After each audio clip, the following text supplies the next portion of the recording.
All right. We're here today to give another update on the recovery and sometime rescue efforts.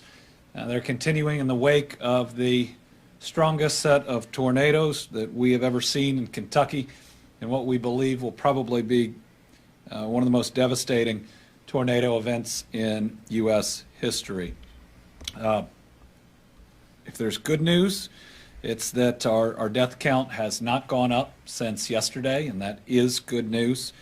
We're currently at 74 Kentuckians that we've lost. Again, each one a child of God, irreplaceable in their community.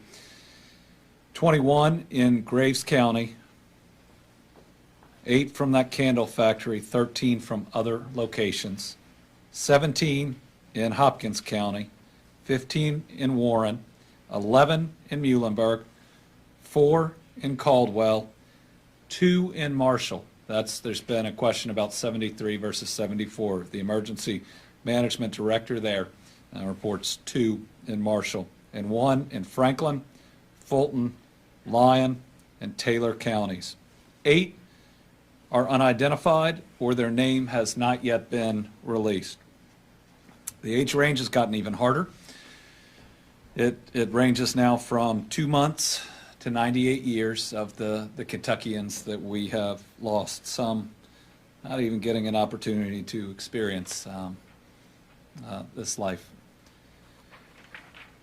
12 of the 74 are children, and there are unquestionably more than 100 people that are still unaccounted for, but multiple local and federal search and rescue missions continue. Utility companies continuing to restore power and repair water outages. A boil water advisory remains in effect for several area counties. 3 systems are currently not operational, and 11 systems currently have limited operations. Damage assessments are ongoing, and major work continues to remove debris from roadways and to restore or replace damaged traffic signals.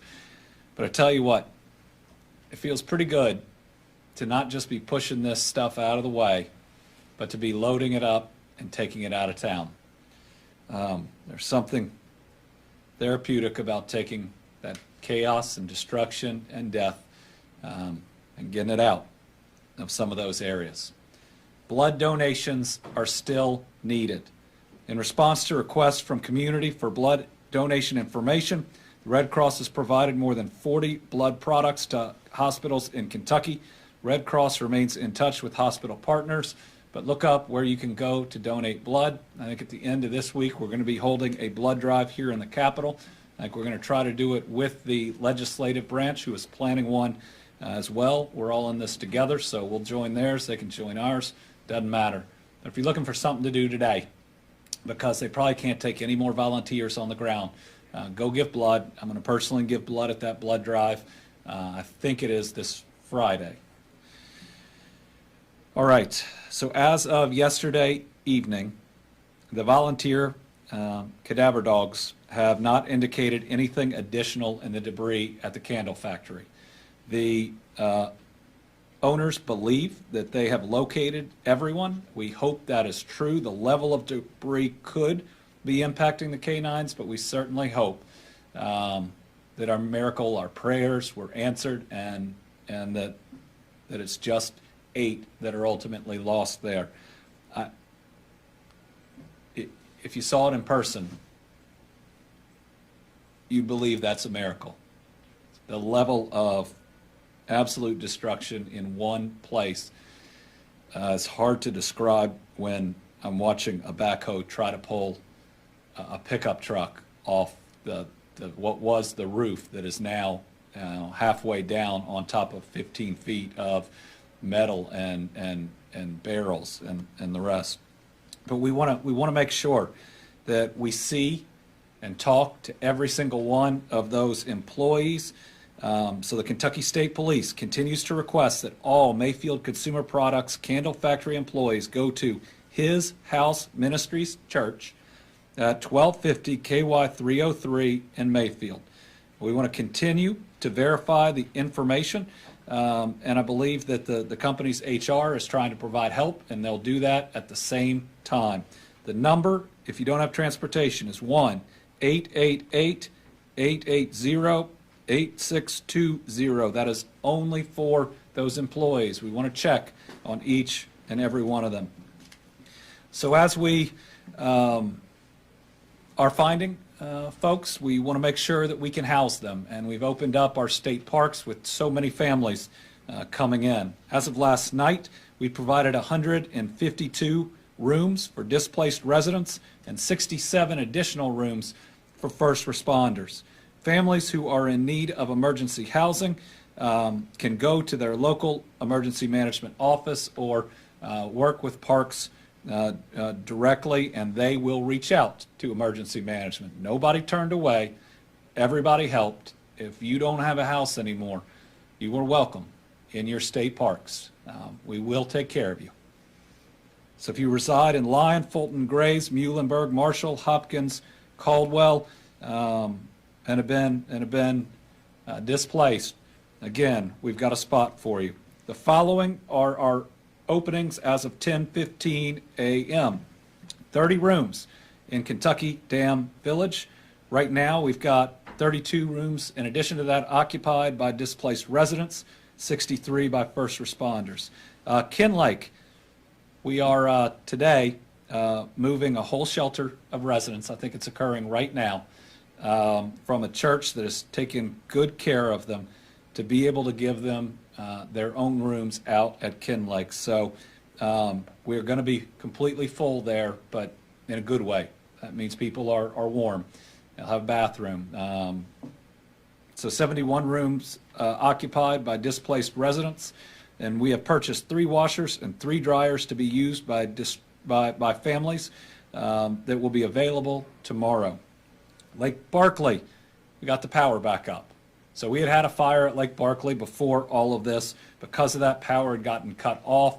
I want to thank Becky Goodman, our Cabinet Secretary for Energy and Environment, on working with the utility to get that back on. So as of yesterday, this happened right after our briefing, 56 rooms are available.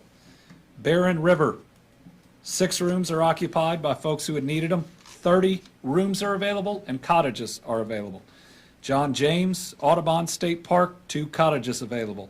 And the Pennyrile is full, but we do have cots that we can put in a conference room with showers available on one of the campgrounds, as well as a bathroom.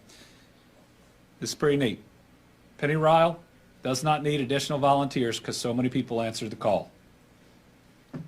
So I know there are folks out there that want to help, and thankfully there are hundreds more people just as good inside as you are, with the heart that you have. They've got 55 volunteers currently helping out right there. Nurses and doctors have been on site to provide medical care, and pharmacies have been delivering to guests.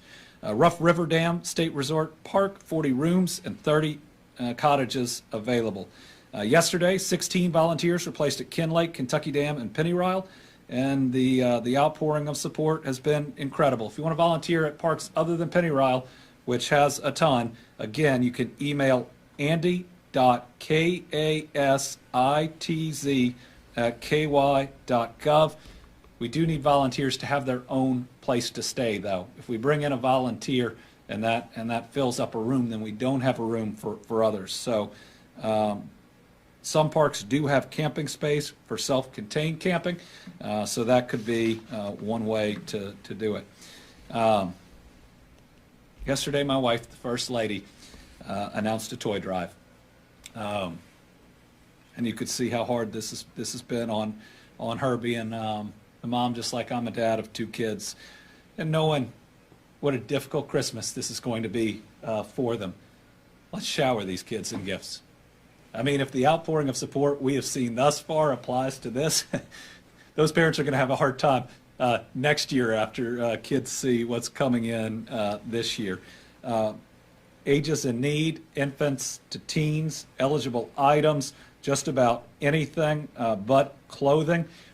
Visa, MasterCard gifts, $25. It's got to be that denomination. We want to make sure that we can be equitable out there. We're accepting donations the 14th through the 18th. Got to get it to them before. Do not wrap them. We want the parents to maybe be able to do some special things with them. I don't know who's watching, so that's how I'll talk about it, as well as opportunities to know and get the gifts out by ages.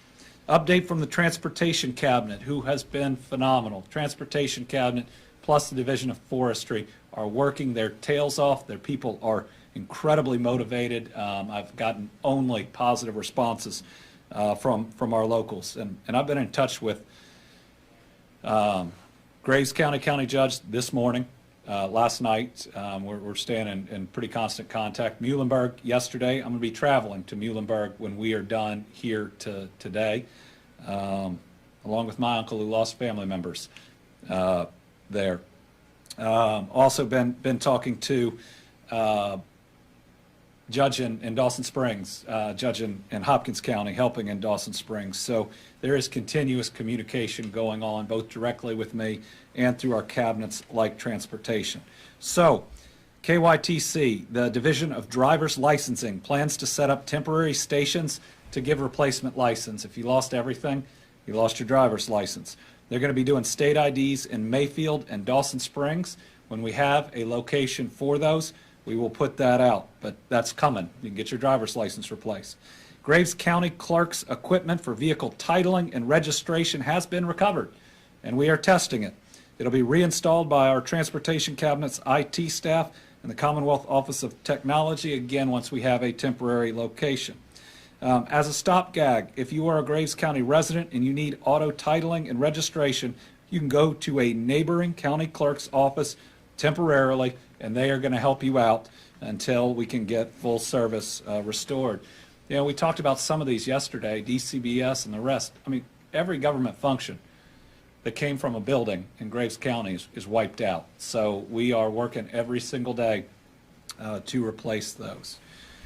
From our Cabinet for Health and Family Services, Jackson Purchase, that's the hospital, in partnership with its sister facility, Lake Cumberland Regional Hospital in Somerset, has opened a mobile clinic in Mayfield to care for non-emergent issues following the tornado. It's operating out of the Lowe's parking lot until further notice. So you need to see a doctor, but it's not life-threatening. You're in the area, go to the Lowe's parking lot, and they have a mobile clinic there. We worked with Graves County Emergency Operations Center and the Health Department in setting this up.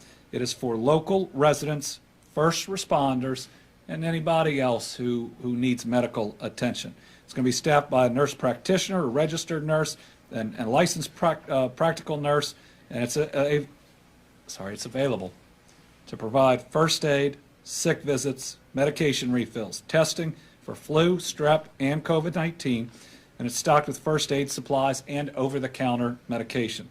It's open, it's accepting walk-ins all day long. They want to help you.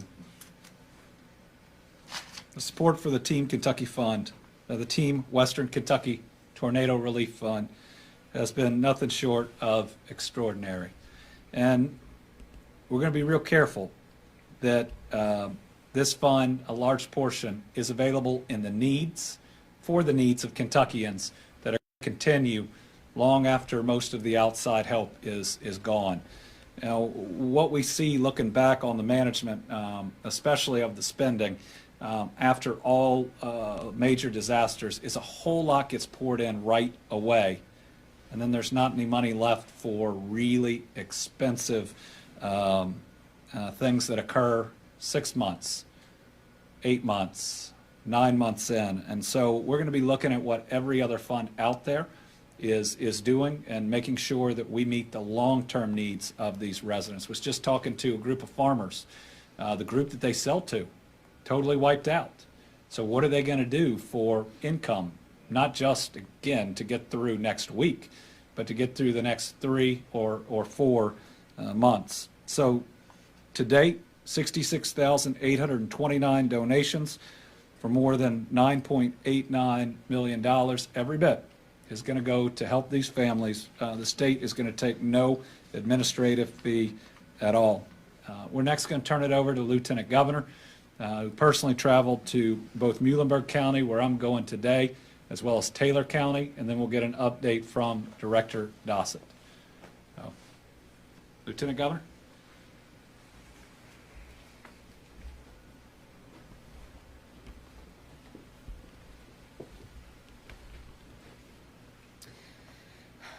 Good afternoon, everybody. I wanted to give a brief kind of update about what is going on the ground and what this looks like for so many of our Kentucky families right now. I have, the governor and I have tried to divide and conquer in a way that would make sure that we could have access to all the different areas there that were in so much need to be able to cover the most ground that we could in the least amount of time. And so I started my damage surveillance in Ohio County. And I think we have a few pictures here of our time on the ground in Ohio County. I was joined by several good folks. We have Representative Scott Lewis and Suzanne Miles were able to join me there.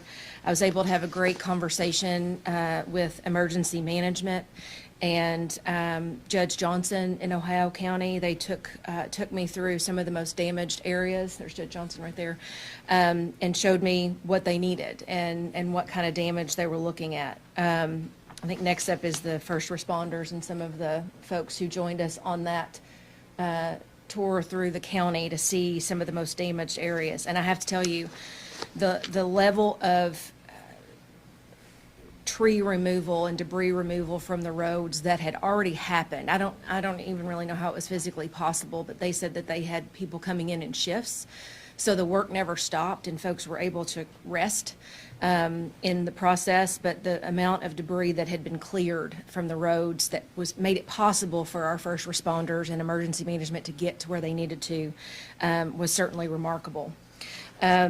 Next, I went over to Muhlenberg County and was joined by, I believe it's Superintendent Davis was there. There he is, and Sheriff in the community, and Judge McGehee was with me as well.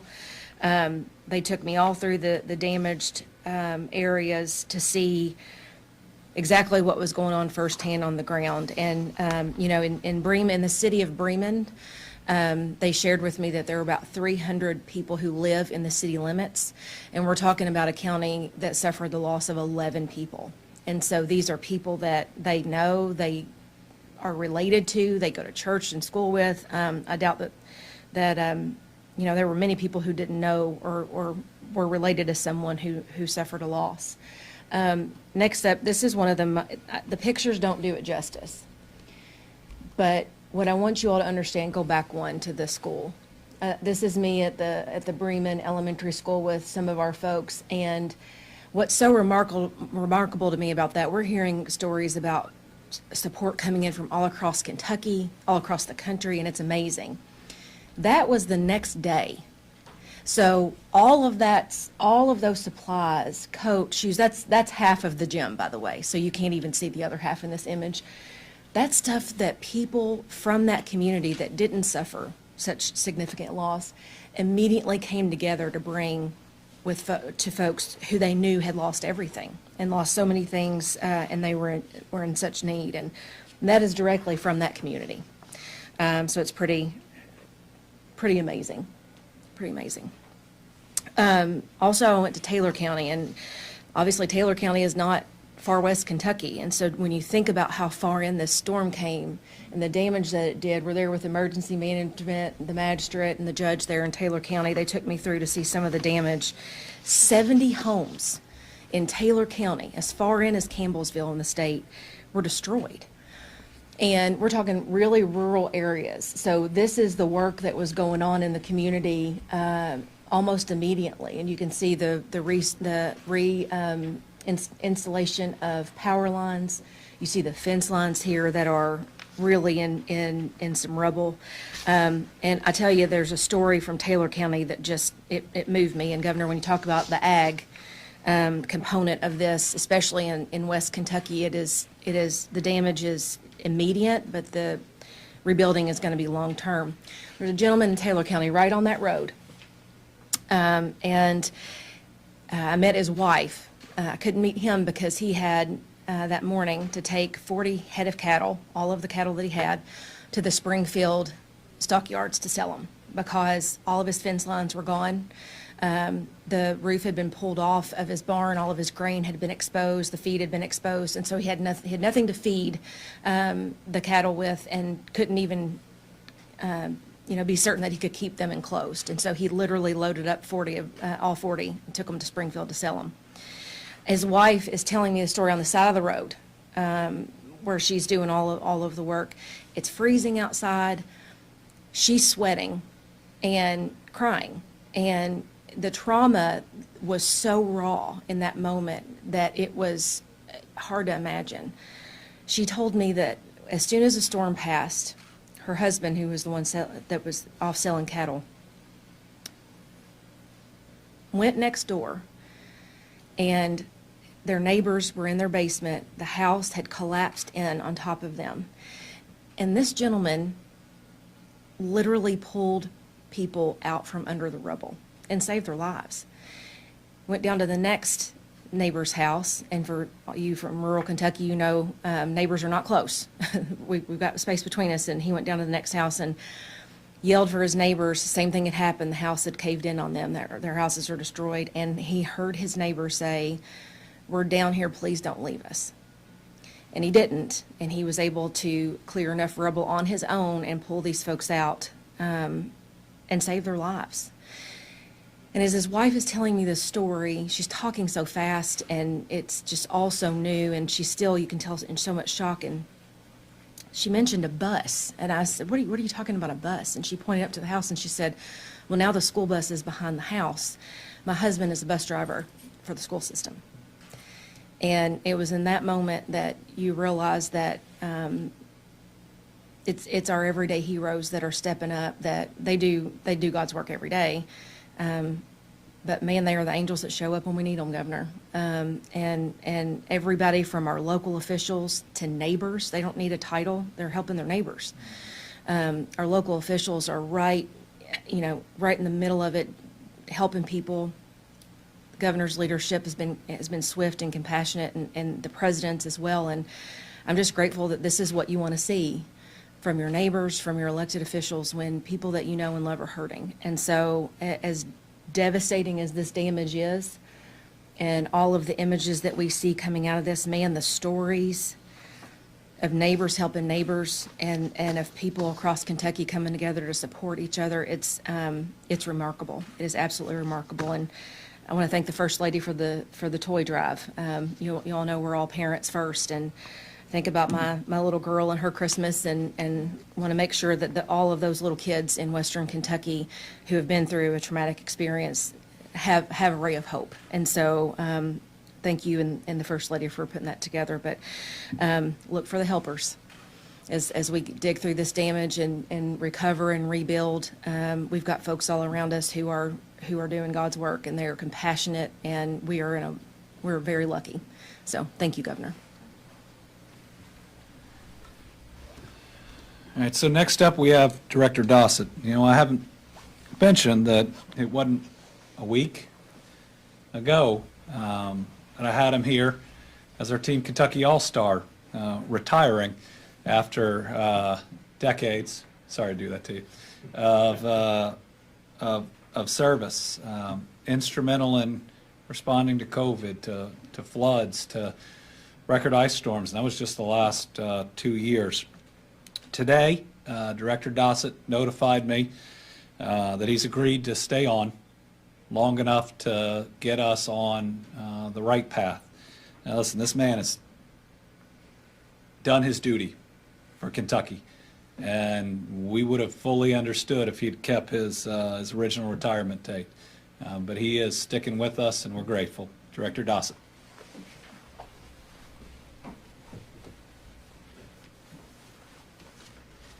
Thank you, Governor, and thank you for your confidence in our team. I'll be very frank with you. During my entire career, I have been with teams, and we run to the fight, and we're in it to win this one. So I'm staying till we reach steady state. So a quick update, and I'll start with the power again. The power numbers are 18,500. We're making extraordinary progress for damage this significant across our Commonwealth.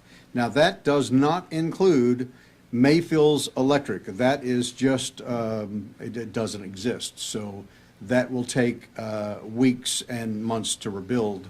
But overall, across the state, we're looking at really good numbers. And thanks to all the crews that were on the ground immediately, and to all the mutual aid crews that came in from other states. And talking about mutual aid, we will today post missions through EMAC, the Emergency Management Assistance Compact, where we will bring in crews from other states to help us in our EOC and to help manage some of the response out in the counties. So the good news is the electric utilities have restored 10,000 customers last night, mainly through TVA restoring power to Pennyrile and Warren, RECC. The governor's been very helpful in watching that. A note of managing expectations. There is a difference between restoration and recovery. Restoration means we get things up where we can connect to a house and turn the power on. Recovery is a very different animal. Restoration is a temporary installation or something that gets customers back in service, and that's the need. Obviously, we're here during the winter months. It's cold outside in normal operations. So it's very different than recovery, and we ask you and all of our citizens to be patient as they go through that. First slide, please, James. This is just a picture of the swath of damage, and we've talked about this before. It is approximately, by National Weather Service's estimates, it's approximately 227 miles long, 200 plus as it enters Kentucky. These dots here are just the very first capture of 5,000 points of damage, and that was the immediate review for damage assessment. And that helped us part and parcel in getting the immediate emergency declaration that the governor asked for, and then the expedited declaration. So what you're going to see is a significant influx. Next slide, please. FEMA is on the ground, and they're on the ground in record force. We have 200 in our state EOC. There's another 100 on the way, and then there's another 200 in progress. So we're going to look at overall, and these are not just FEMA. These are our cabinet responders. These are trained personnel that are going to assist us. The bottom line is the recovery has started. It is long in duration, but I'd just like to highlight some of the things that are occurring right now. These are ways that we're asking our victims and those that are out with no home but able to register. You can do it online, or you can call the FEMA number. So we'll leave that one up as I'm talking about some of the support. So the key here is the short and the long-term FEMA recovery teams are here. We are beginning to draft that plan, and it will be massive. We're talking about thousands of homes that no longer exist. They're just off the face of those counties. And then probably many, many, many more that are damaged to a point where they are barely inhabitable, but they have to be repaired right away. We have, at this point, begun the blue tarp process, and we'll be in counties in the next several days with teams that will be assisting our counties in tarping some of the houses that can be restored. Obviously, many of those cannot be. We're in the process of assessing debris removal, which is a Herculean task. The damage from these tornadoes, as you've seen in some of the media, and I will paraphrase from the governor and the lieutenant governor, pictures and video do not do it justice. Being on the ground will take your breath away. It is simply indescribable in some places. So the debris removal mission is large. Today, as of 11 a.m., FEMA's disaster survivor assistance teams are on the ground in Mayfield, and they'll be going to Dawson Springs immediately after that. These are teams that will walk through and register folks via iPad and get them into the system immediately. We already have 1,800 families that have registered in the system, and that's just a small portion of what we expect. So you can see the ways we encourage you to get the word out as many times as possible. We have 2 FEMA incident management teams that are assisting with federal coordination efforts, and it's massive. It is just not FEMA that's in town. All of our allied and associated federal teams work under the FEMA umbrella and ultimately under the KYM umbrella. We sit over the top of all of it. So we have mobile emergency operations vehicles. These are basically vehicles that provide satellite and data in areas that we can get into that have no service. We have 4 FEMA urban search and rescue teams. As you can see, the main objective initially was the candle factory. That actually ended in a very positive resolution and saving a lot of lives that we thought were in jeopardy.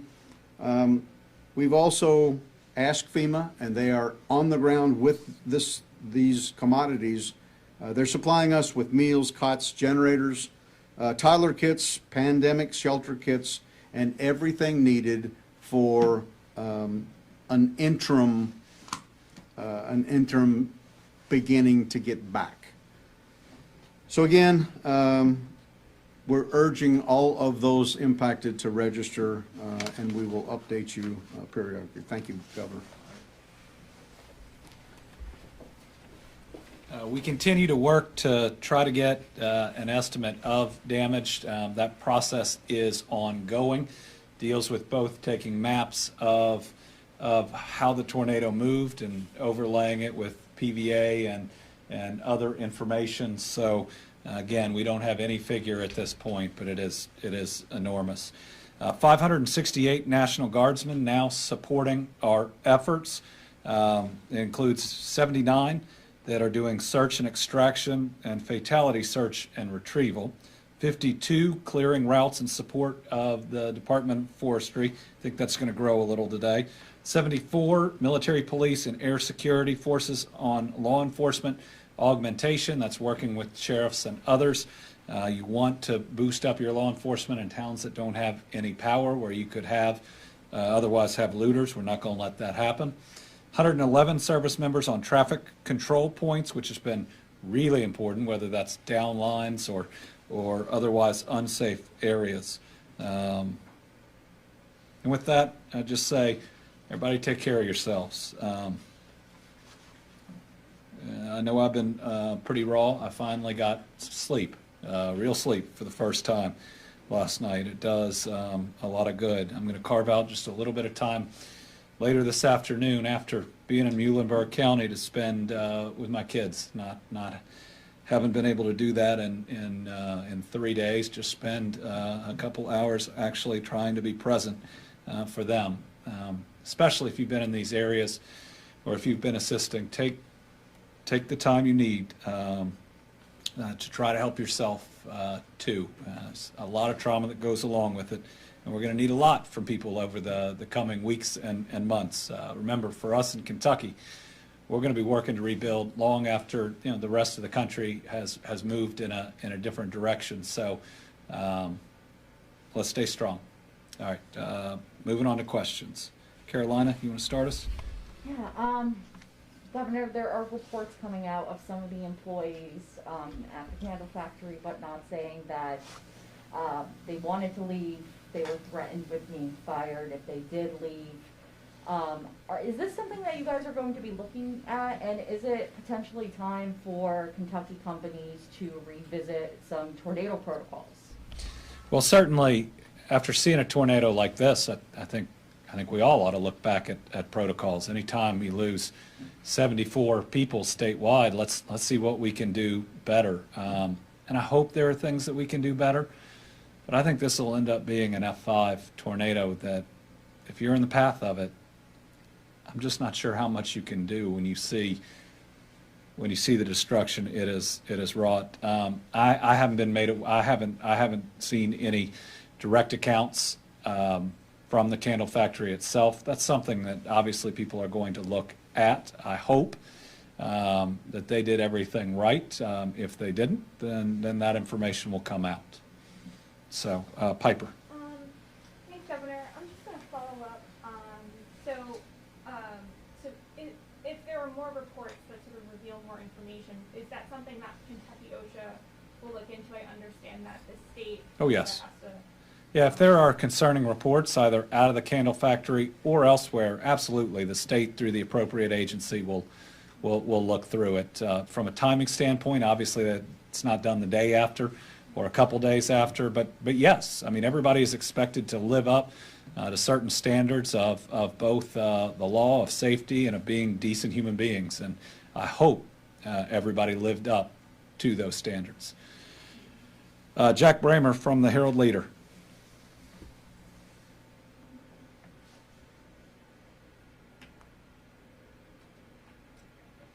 I think in Illinois, the Amazon building that collapsed. Can you hear me? Yes, Governor. In Illinois, the Amazon factory that collapsed, the federal OSHA investigated that. In Kentucky, I think that's for a building collapse, state OSHA investigates. Mm-hmm. Do you know if the state OSHA is planning to look at what happened at the candle factory?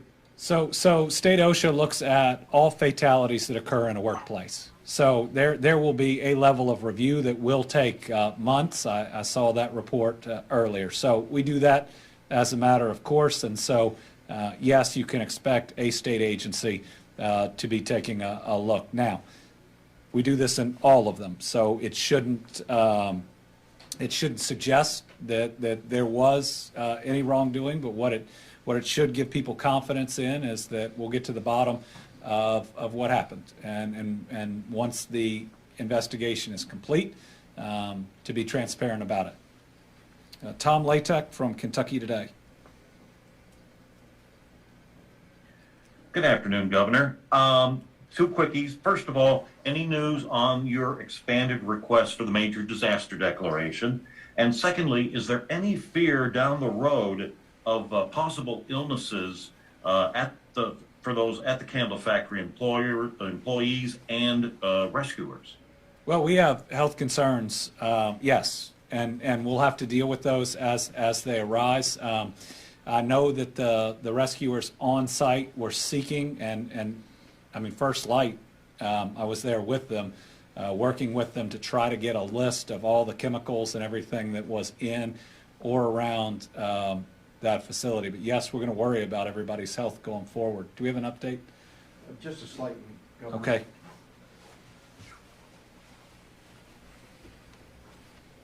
So thank you for the question. And again, managing expectations, the way this works. While the significance of the loss of life and the damage far outweighs anything this state has ever seen, the process remains the same. FEMA is looking, both the regional administrator is still on the ground in our state EOC right now. So they're looking at groups of counties that we can include. We've written the administrator letter. The governor has asked for 20 more counties. So they look at the group and they look at the hardest hit in varying degrees. And they will bring additional counties into the declaration in small groups rather than ones or twos, because it's simply a more efficient process. So that's ongoing, but it will not be a daily update on inclusions. Thank you. Okay. And to be fair to the administration, we asked for that yesterday, I believe. Yes. We have received declarations thus far faster than we have ever seen. Debbie Yetter. Hi, Governor. Sorry to hear about your family's losses in Muhlenberg County. I wonder if you could provide any more information on that situation. Thank you. Now, this is my uncle who married my dad's sister, who passed away this year too for other causes. He lost two first cousins in the tornado's path.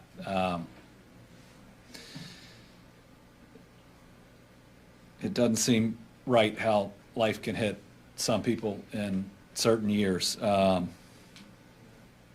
he's actually going to go with me to Muhlenberg today to see his family. His brother is okay, thankfully, and as well as other family members. It's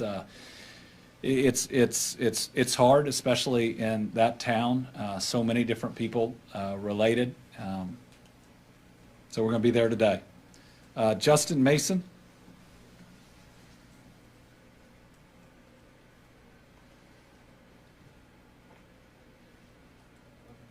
No.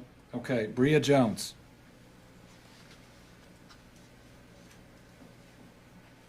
Hi, Governor. Again, so sorry for the losses that you're experiencing. Can you give us an idea of, you were talking about earlier about the process of clearing out the debris that the tornado has caused. Where is all of that going to end up going? You know, there's not a lot of space out in Western Kentucky right now for that stuff to go. So how are we transporting those debris out, and where are we going to end up putting them? And then just to clarify with the candle factory, so either everyone's been found or been accounted for, or are there still people that were there that night that we don't know about what happened to them? So where we are with the candle factory is that the owners have stated that they have found everybody alive and accounted for, with the exception of 8 that we have confirmed passed away. We are verifying that information. Thus far, information has been accurate. We haven't gotten through all of it. That's one of the reasons we need people to come to that shelter, the ministries that we have set up. So that plus the fact that the canines haven't indicated any other bodies gives us hope that that information is accurate. But thus far, all of our checking also gives us more hope and more confidence that it is. As far as debris removal, there are a number of different options. They're working with our Energy and Environment Cabinet on it. In a disaster like this, you're allowed to reopen certain landfills to move out debris, but it really is a county by county situation. But there are, I don't want to call them emergency powers, they're emergency procedures that are in place that give you a little extra latitude while still trying to to do it as well as possible, is to get this stuff up and to get it moved. Karen Czar.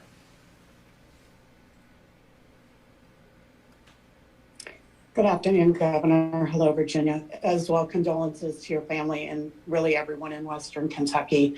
I have one question for you and one for Director Dossett. For you, are we still in a rescue and recovery mission? Has that shifted at all? And for Director Dossett, he said earlier that he will stay until we reach steady state. Director Dossett, you've seen a lot over the years. What does steady state mean? And what do you anticipate will be the timeline? Thank you. That second one's a good question. You're going to nail down the continued months for his employment. I appreciate that. We still definitely are in rescue and recovery. We have people missing. I still expect that we will find at least some more bodies. There is just so much destruction. I hope that that's not the case, but it's still an expectation, and we could still lose people to injuries like we did that baby in Hopkins County. You want to know how mean this thing is? I mean, the community rejoiced to find this child that I believe had even gotten sucked up in the tornado, being what seemed like okay, to only lose the child, a day and a half after. It's just mean. So yes, still in rescue and recovery, but that doesn't mean that we are not starting the process of clearing out, cleaning up, and then rebuilding. Director Doss.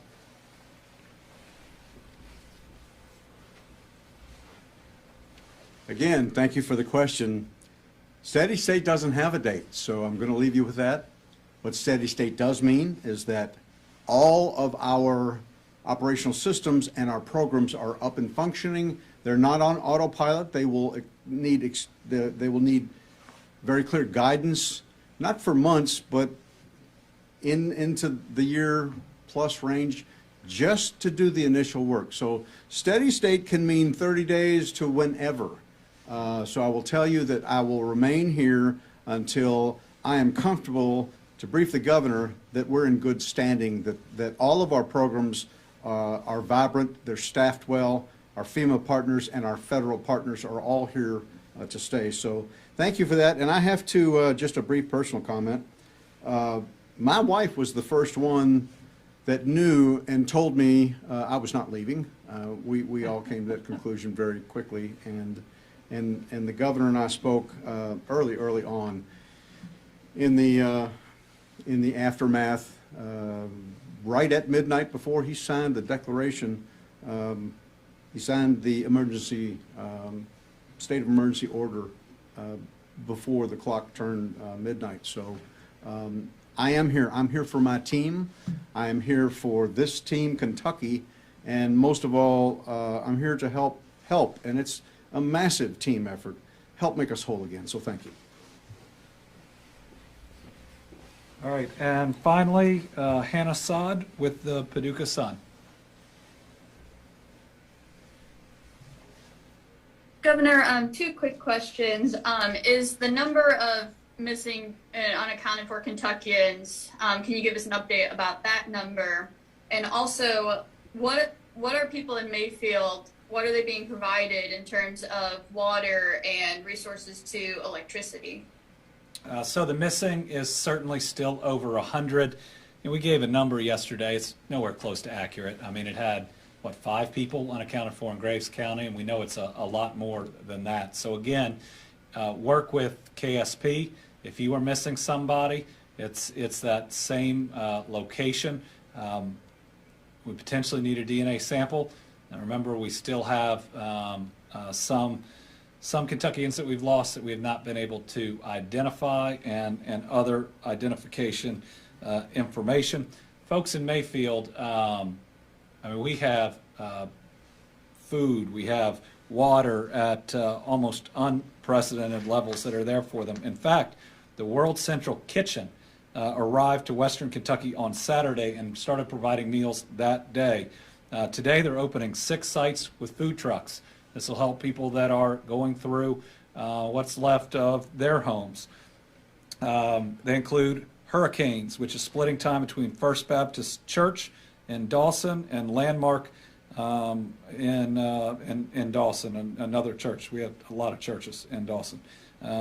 We have Just Burgers and Let's Get Fried also in Dawson Springs High School. We have Chicago Jerk in Jennings Creek Elementary School in Bowling Green, Rolling Smoke in East Marshall Baptist Church in Gilbertsville, World Central Food Kitchen Truck in Mayfield Fairgrounds, Infinity Farms is by the Lowe's in Mayfield, and 6 community outreach teams that have crossed the affected path of tornadoes.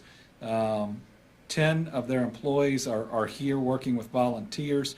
2,000 meals, and they're ramping up. They expect to serve between 1,200 and 1,500 meals today. And just so many folks have sent in so much that as long as we know where people are and as long as they know where to come, we got plenty for them to eat. We can get everybody some clothing. I think we just got a big offer from Nike to supply a ton of shoes. I cannot thank America and the rest of the world enough for everything that they are doing for us. Meeting immediate needs is there, and it's the least we can do. And if it provides a little bit of comfort to somebody looking at what used to be a home filled with pictures and memories, and that they'd probably put up the Christmas tree, it's anything we can do to make their lives a little bit better is well worth it. Okay, just a couple of final updates on some things that we had talked about. An investigation with our occupation safety and health compliance oftentimes is about 6 months, so that'll give some timeline. Areas for storm debris, 9 acres identified in Mayfield, still working on finalizing that with the cabinet. And finally, be careful for scammers. They can impersonate relief or charitable organizations. So give responsibly, give to groups that you know. To avoid becoming a victim, contact your insurance company. Work directly with your adjuster, save your receipts. Ask the insurance company to recommend reputable contractors to assist with repairs. You can go to bbb.org, that's the Better Business Bureau, and be aware of contracts that claim to be FEMA certified. FEMA neither certifies nor endorses private sector contractors. That is a direct sign of fraud. Don't ever pay up front. Do not sign insurance checks over to a contractor. And if you're helping out one of these families, make sure you follow all those guidance too. Let's not allow folks that have been devastated to be taken advantage of. Thank you all. To the folks in Muhlenberg County, I'll see you here in just a little bit. We stand with each and every one of you. And again, thank you to the rest of Kentucky, the rest of this country, and the rest of this world for your love and support.